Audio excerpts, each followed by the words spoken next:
Cap sur 15 films rafraîchissants pour contrer les températures qui grimpent. Le mercure n'a pas attendu que l'été soit officiellement installé pour prendre son envol. Les températures caniculaires obligent à déserter les terrasses des restaurants et des bars et nous poussent à trouver refuge dans des endroits frais. Si les salles de cinéma ou les piscines parisiennes sont de bonnes options, beaucoup se la joueront casanier et on les comprend. Vous avez déjà pioché dans notre sélection de romans qui raviront les adeptes de piscine? Vous en avez marre de lézarder sur votre balcon sans rien faire? Que diriez-vous de vous plonger dans le noir et de passer le temps devant un film on ne peut plus rafraîchissant? Ainsi, La piscine, avec Romy Schneider et Alain Delon, et Everest, avec Jake Gyllenhaal, Le Grand Bleu, avec Jean Reno, Moi, Tonya, porté par Margot Robbie ou encore, The Revenant, devraient faire baisser la température. Les films à voir avec ses enfants pendant la canicule, les plus jeunes ne sont pas en reste et trouveront, eux aussi, de la fraîcheur grâce à La Reine des Neiges, évidemment, la saga de L'Âge de glace, et la trilogie du Monde de Narnia.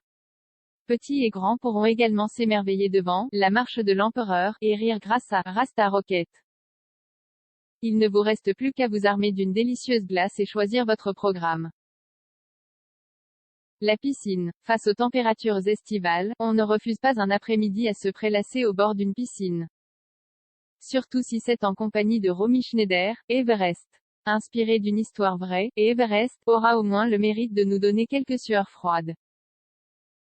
Le Grand Bleu. Afin d'échapper aux chaleurs étouffantes, on plonge illico avec Jean Reno dans les profondeurs de l'océan. La Reine des Neiges. Qui de mieux que la Reine des Neiges pour nous libérieurs, délivrieurs, des températures caniculaires? Diamant sur canapé. Si nous sommes très loin des paysages enneigés, on ne boude pas notre plaisir de se retrouver sous une pluie diluvienne dans les rues new-yorkaises. Rafraîchissant, L'Âge de glace. Un petit retour bien mérité en plein air glaciaire en compagnie de Manny, Sid, Diego et les autres. Moi, Tonya. Outre se réfugier dans une salle de cinéma, un petit tour à la patinoire semble être l'activité parfaite pour contrer la hausse des températures.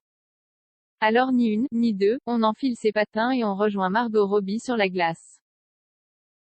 La Marche de l'Empereur. On s'échappe sur la banquise et on se glisse parmi les magnifiques manchots.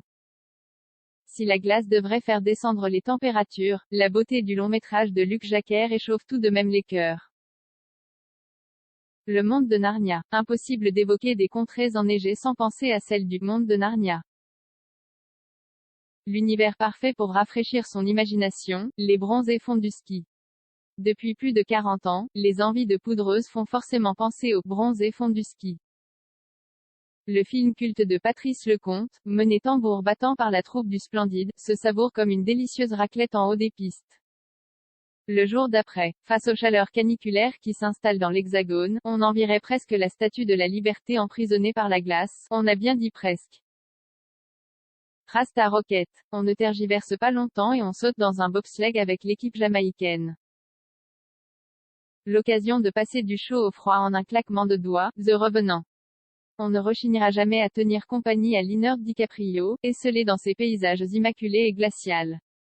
En plus, le long-métrage de Alejandro González Iñárritu a, enfin, permis à l'acteur de remporter l'Oscar du meilleur acteur. Et rien que pour ça, on ne s'en lasse pas. Titanic. Certes, le film de James Cameron n'aurait pas remporté l'Oscar de la meilleure fin heureuse s'il existait. Mais il aurait sans doute pu gagner celui du plus bel iceberg, Singing in the Rain.